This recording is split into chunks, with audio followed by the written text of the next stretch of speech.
Greetings, human beings, and welcome to the fourth episode of Apartment 303, a podcast for community fans. My name is Dave, and alongside our co-hosts Adam and Scott, I would like to thank all of you for tuning into this episode, as well as officially announce that due to all the support and enthusiasm for the first 3 episodes, going forward, you can count on a new episode from us every other Wednesday. If you're joining us now for the first time, welcome. Apartment 303 is a new podcast where we discuss and debate all things community, attempting to delve into each and every layer of the show, what makes it work, and why we love it. So, without further ado, let me reintroduce Scott and Adam. How's it going, guys? What have you been up to since the last show? Hey, Dave. I have actually recently completed my Cobra Kai training since it got pushed live to Netflix on Friday.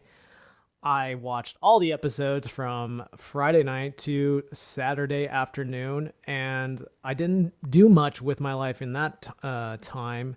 But I've also recently jumped back into the dating scene, which is always fun to begin with, but with the addition of COVID, just really, makes it more interesting.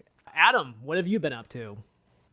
I have been given the wonderful opportunity to take vacation at work, which I highly recommend to everyone.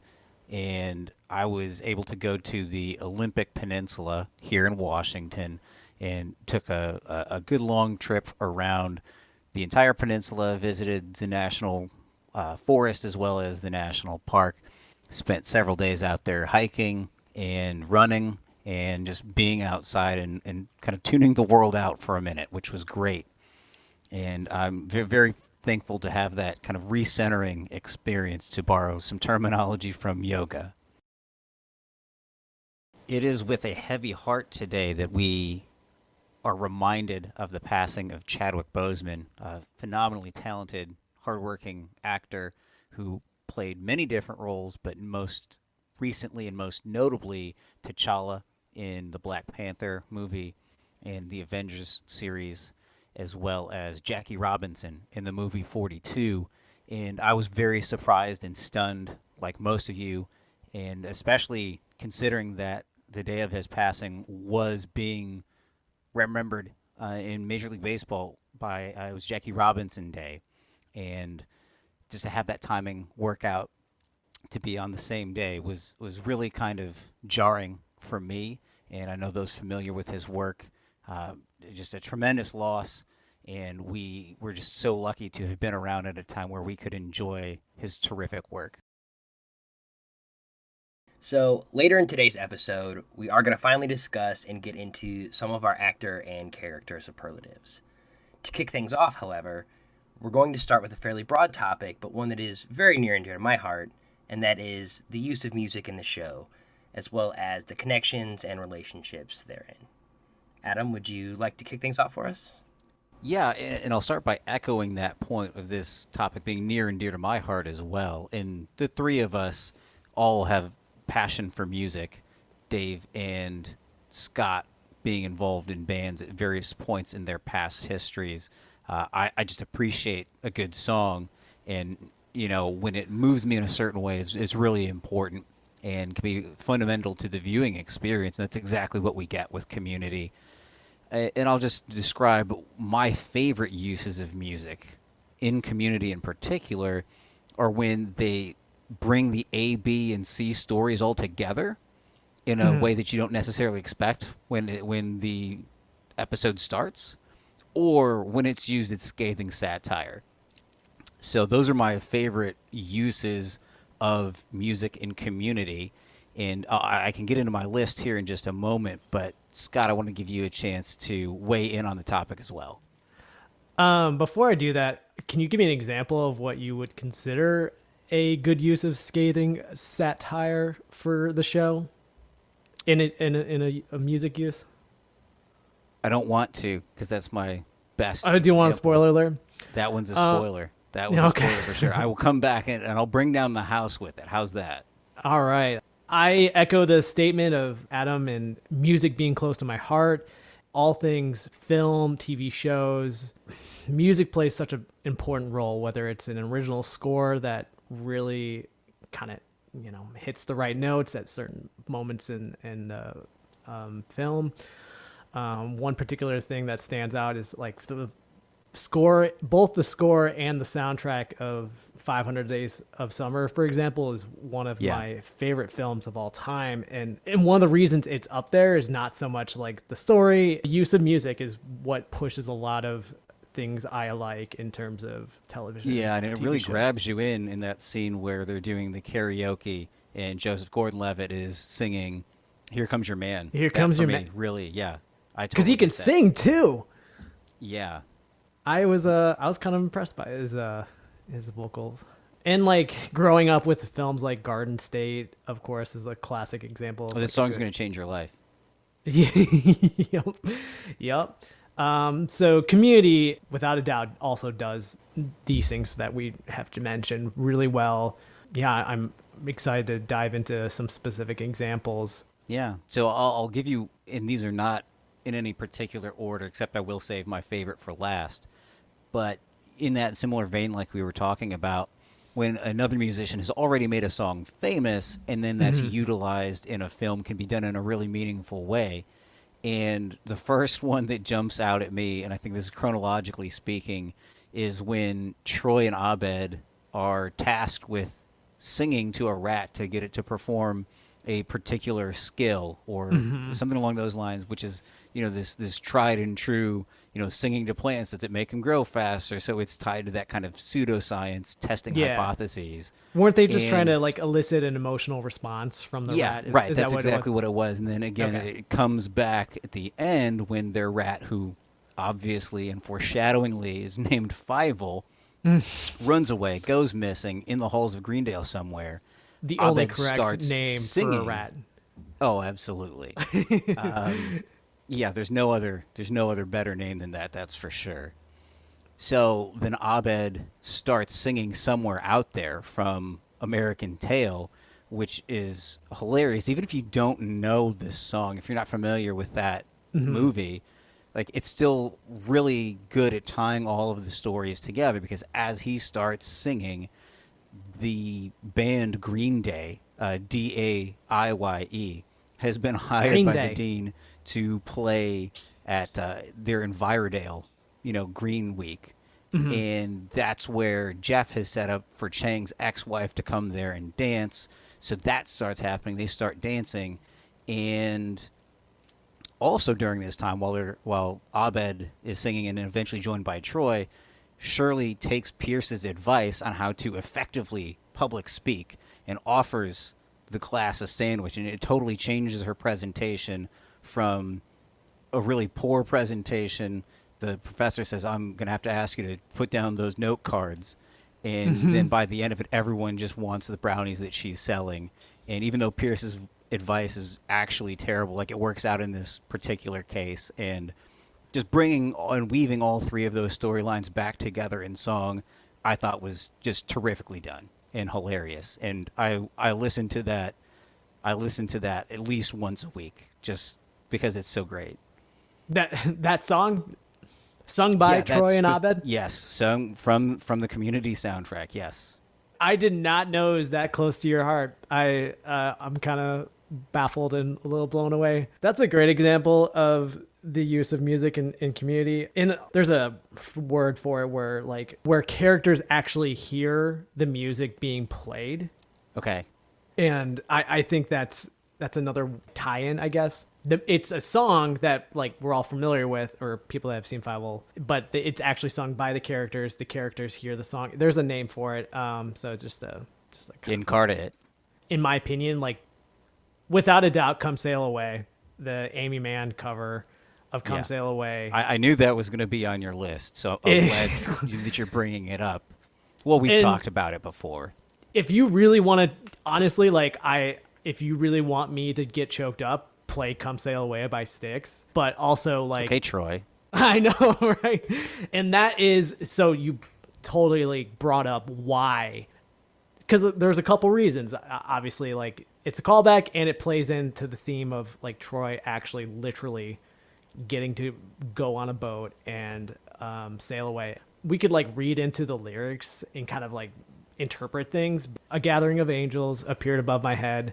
They sang to me the song of hope, and this is what they said. They said, "Come sail away." I know this is kind of cheesy. I really kind of think that of being the group and what that group did for Troy's character. And, you know, everyone had entered Greendale without much hope or, you know, life direction. And it's so great that they use this song to transition or to play out Troy's character. That episode in of itself is just like super. I can't not cry like during that episode. For sure. You know, like how you have to kind of build up to the emotion. You have to go through the whole entire episode to like get into that feeling. I had skipped to this for this segment that we're doing.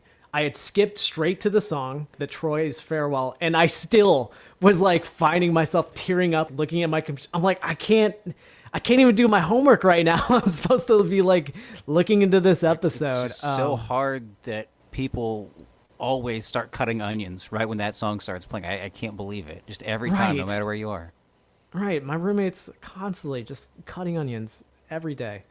Where would you put that song for you, or that use of music and community? It's in the top tier for sure. And I really like your nuanced take there, because on the surface, it's like, oh, okay, going and sailing away. Okay, I get that.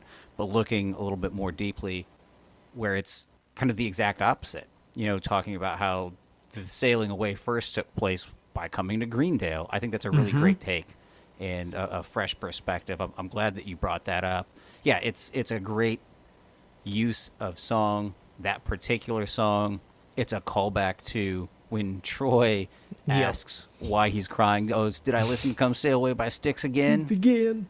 And then, like, they bring it back to that. So no detail is lost in translation there. And it's just, it's wonderful. And I'm glad that you put that one on your list. Let's see. I've got a couple more here, and I don't know if we've got time to get through all of them. So many great examples. And no matter what, people will have 3, 4, 5 examples that we don't touch on today that are going to be incredible examples, and they'll be right. I know. I'm waiting for someone to actually like respond to like when we post this episode up. Like, why didn't you mention this? What was your favorite original that came out of the show?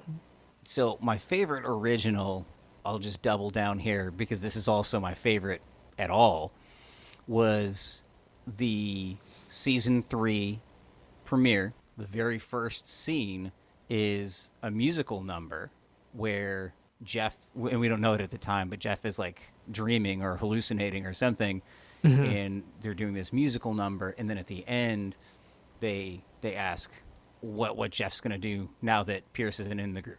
And the song is called We're Gonna Finally Be Fine.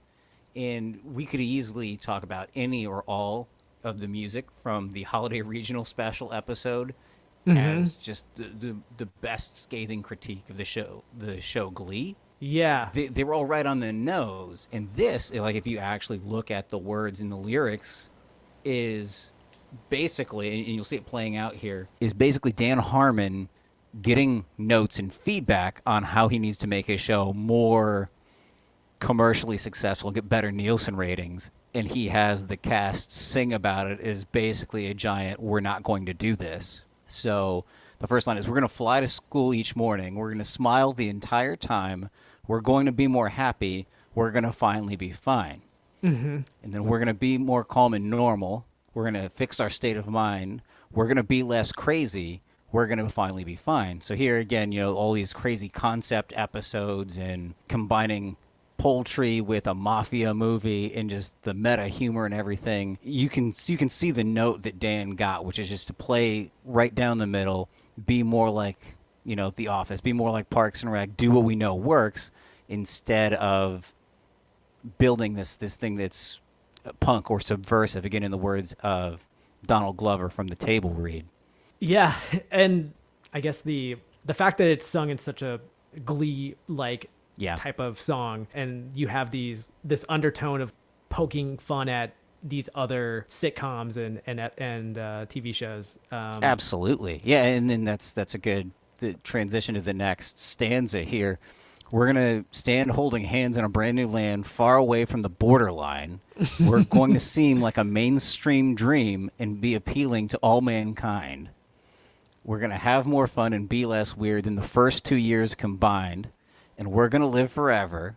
And we're going to sleep together. And we're going to finally be sunnily and shinily. We're going to finally be fine. So exactly to your point there, Scott, it's, we'll just have Jeff and Britta end up together. Or just have Jeff and Annie end up together, because there's that clamoring from fans of traditional sitcoms like, let's get some closure on this. Let's wrap this up. Let's do that and make everything fit in a nice box, neatly organized. And we need to let's Jim and Pam them. Like, wrap it up. Exactly right. Exactly right. And instead, they do a 2-minute song about that, 1-minute song in that neighborhood, and then set up what I would argue is the single most ridiculous season of any sitcom ever on network television. So they go, 180 degrees from where they were supposed to, or where they're setting this up. And it's just, the subtlety of that trolling is just so great, and I respect it so much. Got it. I don't want to get negative here, but I'm going to. You brought up the songs from the Christmas episode, the regional holiday music. Regional, yep. I hate Annie's Christmas song. Oh, man. That was so funny. But lay on me. Or the Teach Me How to Understand Christmas. Yep. It makes me feel uncomfortable. I think that's exactly what it's trying to do. I know, and that's why I hate it. Because I'm like, as a cisgender straight male, I am attracted to Allison Brie, and but the character of Annie is a very different subject, and the fact that they were always subtle. It was always like downplayed a little bit, but this was like overtly sexualized, and it's a satire too of like, sexualizing women in this song in particular. But it just, every time I watch it, I'm like, I don't feel good about this. Yeah, and I would agree. I would argue that it was the entire point to make you not feel good about this, and then take that and apply it to other places where you see it as well. So I certainly understand if you or other folks don't care for it for the reasons you've outlined. I like how it points that out and really lampoons how that tends to work out. Yeah, I'd also like to hear be a woman's perspective. Everything else in that episode, there's a reason they almost made it to regionals. They were this close. But they saved the best song for the last one in that episode, in my opinion. Ding, ding, ding, ding, ding, ding, ding, ding. Carol of the Bells, that's a really good one. Yeah. Sorry, I took us off brand there. And this just proves the point earlier that there's so many good uses that we can't stick to a script on this necessarily. I'm going to throw in my next favorite. It's also not a community original, but I feel like it needs to be said.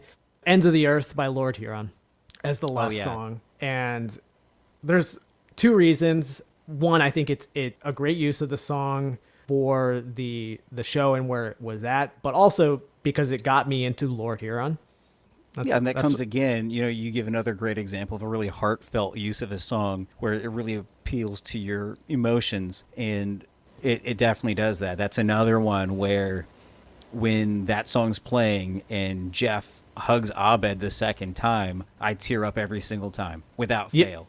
So I didn't catch that really for the longest time until I started getting involved in our community Twitter account, and someone had mentioned that second hug every time, and I was like, what? Yeah. Again, a subtle thing that just tugs at your heartstrings. Oh man, I'm getting emotional this episode. Well, I've got one more I want to discuss, and again, we could go on and on and on about honorable mentions of Florence and the Machine, Matt and Kim, the Fratellis, so many great, the Police with Roxanne, just so much terrific music. The last one that I want to bring up is Daybreak by Michael Haggins, and the story behind it is what makes it even more enjoyable to me. So it's that one that sounds like elevator music that it comes up several different times throughout the show.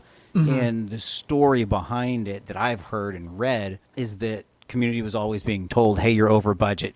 you can't do that, you can't do this, you're over budget. So Dan Harmon finds this song, or someone on the staff finds a song that's affordable, and then they just keep using it as a placeholder later on throughout the season, or seasons plural. And it is, to me, very similar to when Monty Python and the Holy Grail used coconuts to make it the sound of horse clopping as the horses are going around, which originally they were just doing that for sound effects, but then they were low on the budget, and then they just put it into the show. Yeah. And like, that was an old radio trick that people would do when you couldn't see, but just making that a fourth wall break, probably not a direct allusion to Monty Python. We do have one of those in a specific episode, but again, just to me, the story behind it, it's like why Apocalypse Now, or Hearts of Darkness is way better than Apocalypse Now. So just kind of the behind the scenes stuff. So you appreciate both the strategic use of the song and the actual song itself, or that song is literally my ringtone. That's amazing, and I'm surprised I haven't caught that. Probably because you don't get phone calls when I'm around. Oh, sad Keanu. I feel like I need to jump in and add real quickly here when it comes specifically to Daybreak. Just in researching music for the show and really taking things to the next level, I came across something curious when I was looking at his website, which is essentially the show Community was a big career break for him. It wasn't just benefits on the community side. I mean, he was a professional musician long before, but didn't have the kind of mainstream successful pop culture connection to really take his career to the next step, to the point where now if you look for Michael Haggins, he bills himself as that guy from the song you like from Community. That's awesome. Writer of Daybreak that you know from Community. So that really is something that stood out to me, especially in terms of that song. And felt like I really needed to get in there. Before we wrapped up today's discussion, we've gone almost 25 minutes on the subject, and I would say barely scratched the surface. Absolutely. It is safe to say we will be revisiting this topic probably multiple times. I expect a fair amount of feedback on stuff we missed, or, just from my perspective, I really enjoyed listening to you guys go back and forth on that, but there were a lot of things that we definitely did not get to, so I'm very excited to get to that in the future. So even though we spent a great chunk of time getting into music, I do want to touch on something that we've kind of teased, but was born out of a conversation we had very early on. Basically, started with the question, which of the characters would you most want to hang out with? Then we started talking about the actor side of that question, and then just kind of opened it up to more superlatives in general. So, Scott, do you want to kind of take the reins there and share some thoughts with us? Sure. Definitely something I've thought about a lot. When we watch TV shows, Adam always describes it as inviting them into your home and into your life. I'm totally butchering how you pitch it, but that's that's nice. Well, that's nice. But really, you invite these characters to hang out with you and into your life, and you actually start thinking about oh, these are my friends. And honestly, where I'm at right now, I would immensely enjoy having Annie around because of her discipline and the way she structures her life. And I really respect and kind of aspire to that. I'm kind of at a point where a lot of my day, since I'm unemployed, is constructed by me. And I try to think about how would someone organize Annie approach this type of thing. And Annie is also one of the most underrated silly characters. In my opinion, there would be a good balance of both structure and also she's very idealistic, and I think she sees the best of a lot of people, and be nice to have someone like that around. Adam, who do you want to hang out with? So first of all, I just want to point out that when you talk about Annie being an underrated silly character, I think it's a great example of seeing Alison Brie come through the character of Annie in some really fun ways. The thing that comes to mind is when she says, your gravy train is leaving the station, and she acts like she's a locomotive. And then Troy says, ignore what she's doing, we're serious. That's just such a perfect example of what you're talking about, I think. I like when she stops using language. That's one of my all-time favorites too. Point very well taken, and I agree too. In a time that's so nebulous and lacks structure, we need people like Annie. Otherwise, the lights go out. Exactly. To quote Jeff from the pilot.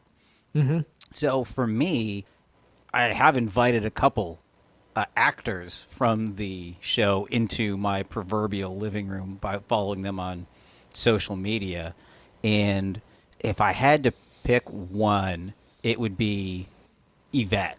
So I'm going for the actor, just because of how wonderful of a person she plays on this show. This motherly character with some negative traits, because all of the characters are, imperfect in some way. Obviously. And based on what I've seen on social media presence, Yvette Nicole Brown is that, except minus all of the things that would have made Shirley go to a community college and not been already successful in her own right. So just this loving, caring person who just spreads positivity and love, and it's just so encouraging and so heartening to follow her on social media. So that's my answer for the actor I would like to be spending time with right now. Mm-hmm. Jim Rash, I also follow him, and he's similarly minded. I on Twitter or Instagram? Instagram, yeah. Okay. I need to follow him. I don't know if I do. To your point though, Yvette is fiercely passionate about her activism right now and everything that's going on. Absolutely she is. And to have her insight and input and to be able to pick her brain on these subtopics right now. Yeah, definitely. And when we get in the habit, not me specifically, but anybody at some point in time has probably thought, oh, this is just an actor. I don't necessarily care what they have to say. But it turns out she's an actual activist and is someone who I would learn a lot from. And that, in addition to being cared for, that would be a really cool balance to strike. So where do you fall for an actual character? In terms of... So I feel like I could cheat and pick Troy and then get Abed as a package deal. that seems like maybe I shouldn't do that. You just wrinkled my brain. Like that's the obvious choice right there. It's 100% the obvious choice. Obvious choice. Yeah, there you go. I'm reaching here. That's okay. I think I would probably pick Abed because there's he's always satisfied with what's going on, and he would be able to provide some normalcy in that way, and he would be able to help with this podcast, and it would be so much better if we had Abed on this show.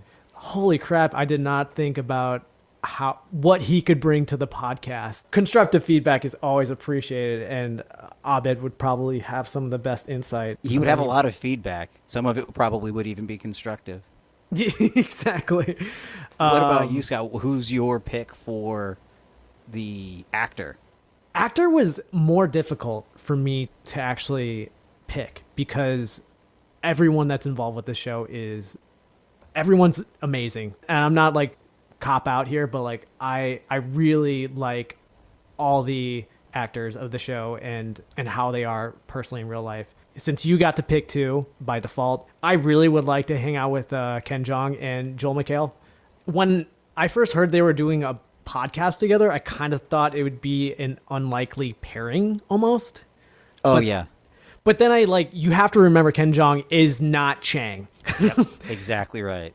And that speaks to how good of an actor he is and what he brings to that character. So yeah, Ken Jeong is a very level-headed and intelligent person, and I would just love to have a conversation with him. Joel McHale is a lot more easygoing and laid back than I would have thought. I told you by the time I met Joel, right? I've seen the picture. I don't think you... I think I remember asking you about it a while ago, and what I mostly remember is he was a nice dude. So that's what it came down to. He was doing stand-up at the University of Kentucky when I was at grad school there. It was a really good stand-up, and I had nothing to do the next day, so we just waited. My friend Kevin and I, shout out to Kevin, we waited, and he does not have Changnesia. It's a different guy. I was about to ask, does he have Changnesia? So we hung out afterward, and there were, I don't know, maybe 5 people outside the Singletary Center there after the show. And the people walking Joel to his car said, "Hey, no, you all need to disperse," or something along those lines. And Joel kind of cut him off. He said, "They're fine. They're totally fine." So he talked to us for a couple minutes, and we were just like in a little group there. And it was super cold out. He didn't have to do any of that. Yeah. And he... Midwest winters aren't a joke. No. And then he could tell, like, all of us were too shy to ask. He's like, "So do you guys want to do pictures now?" And then we did, and it was awesome. And he was so nice, and that makes me appreciate his acting even more. Yeah. Because he's not naturally that type of person. So that's my quick spiel about bragging about how I met Joel McHale one time. And it's kind of funny at, you know, the episode where they film the movie and they pick at Jeff's acting abilities. Yeah. I had always considered Joel McHale probably to be one of the weaker actors because it's such a talented cast. But hearing you talk about your experience with him and listening to him more on his podcast, the character of Jeff is far and away not how he is personally. He still has that wit and that charisma that Jeff carries. That's so cool to hear.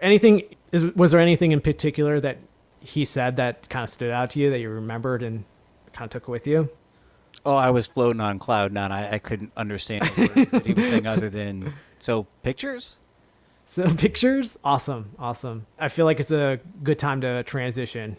Yeah, I want to get your take on best couple. Oh. Again, if we're keeping with the idea of doing superlatives like you would maybe see in a high school yearbook or something. Vicky and Fat Neil. That's had that ready. Boy, I don't even have a response to it.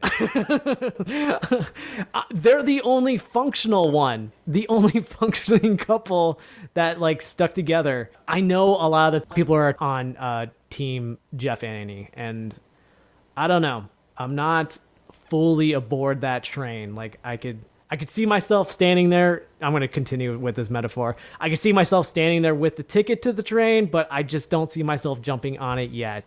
Any thoughts and feelings on what I just said? How do you want to react? I tend to agree with you. In my response to best couple would actually be Jeff and Professor Slater. That was the pairing I liked best. Ooh. And it represents a shift in the complete opposite direction, whereas the Jeff and Annie of it all would puts Jeff in this position of power by virtue of being older, but flipping that and having Professor Slater, you know, who's the accomplished, within the context of Greendale, the accomplished one, be in, you know, the leadership position, I suppose, of that relationship. I like that for Jeff. The question is whether or not he could actually deal with that, you know, once he had been disbarred. You would hope. It would have represented some character growth, that's for sure. And I'm not saying that I want that, like, that would have played out best in the show. And you kind of struck like another topic that I do want us to dive into at some point of like Jeff's character arc, and do you like it? Does it go with how the show ended? All right, biggest flirt? I think that's Jeff. I don't think there's any question. We just named 4 different people that Jeff has dated. Yeah, that's a gimme for sure. Jeff's not even above flirting with the dean when it suits his purposes. That Ooh, is exactly right. Or is Dean the biggest flirt since he flirts the hardest with Jeff? Flipping the script here. Yeah, that's certainly the most overt flirting that takes place in this show. Quick aside, I remember hearing Jim Rash at some point say that he would deliberately, in every scene, invent a way or reason to have to touch Joel, or to touch Jeff's character. Yeah. Which is so great, not only from an acting choice, but just like so funny that he would even do that. And like, if you go back now, you'll see he touches Jeff in basically every scene. I just assumed that was part of the writing, but the fact that Jim Rash just came up with it as something to do for his character, that's amazing. I love it. Good interjection, Dave. That's got to be down to Jeff and the Dean. I think so. Most likely to become famous. I like that question because we're talking about the characters on the show, and I don't think it's Jeff. Okay. Because part of it, like, we have to figure out what their profession is going to be and how they're working through that. So I think the most likely to be famous would be Abed, by virtue of going into film and that kind of aspect. So I think Abed is the most likely to become famous based on just his career likelihood. I mean, how many lawyers do you know who are truly famous? Or right, how many or deans do you FBI know that have agents. made Dean Quarterly? Although Shirley Sandwiches certainly has the potential to take off. Could, but I guess actually I'm overlooking the obvious choice, which is Chang, because he does become famous for becoming the Oh Ham guy. He does, but it's the 15 minutes of fame. So, well, yeah, I guess that is the obvious choice because he actually achieved it. So I feel like we got to go with that on just like a technicality. But I did like, as soon as you had started breaking down why Jeff wouldn't be the most famous, I was like, yeah, well, it's got to be. I kind of went to the same place. I'm like, well, then it makes sense. Abed is. So I feel like obvious choice, because he technically achieved it, would be Chang. But if we're going to say, like, if another character is actually going to make it, also, if we're talking about the Greendale, are we keeping this to the Greendale 7, or are we talking all Greendale? Let's go all Greendale. Who All else you got? Greendale. I hope. Yeah, I was hoping we would. All right, so Luis Guzman. yeah, that's They've two. got a statue and everything. Yeah, right. Best conversationalist, possibly Shirley or Britta. Yeah, I think, and I was going to make the point that it's probably either Shirley or Britta, so long as you agree with what their philosophies are. I think Britta's probably slightly more open-minded than Shirley, the character, is portrayed to be, but Britta's just Britta super definitely, she has a lot of empathy and compassion. Exactly. Like, even with the goblins whose woods you may be infiltrating. Guys, we got to do something about these goblins. Yeah, exactly. So All right. empathetic to a fault, maybe, but that would probably make for a pretty decent conversation. Best sense of humor or funniest? I think Troy probably has the best sense of humor. I love all of the times that he makes jokes that are flops, and he's the only one who thinks they're still funny. To me, that's hilarious. Don't eat the crab dip. That one gets me every time. Because, like, I can relate to that. Like, oh, there's something funny here. Let me come up with it. Let me craft it. Yeah. And the The harder notches, you try. that's one of my all-time favorite bits of the entire show. The notches? Yeah, when Jeff he takes out his key and he makes a notch for ab mentions when Annie says something about it.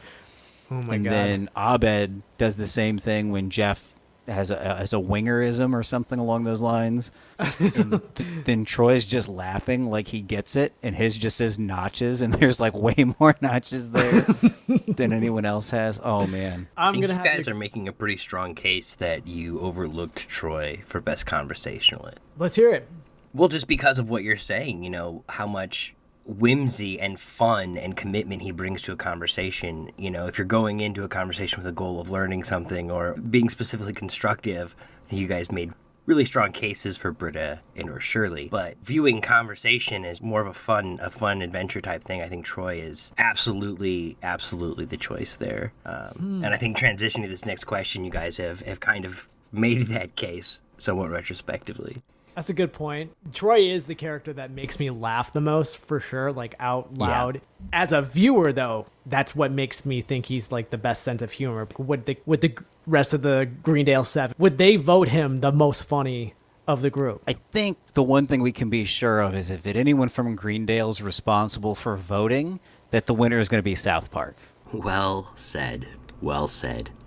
Let's leave it there for today. We'd like to take this time to thank each and every one of you for tuning in, and invite you to join us in our next episode, where we will be discussing the series ending, as well as episode 8 from season 1, Home Economics.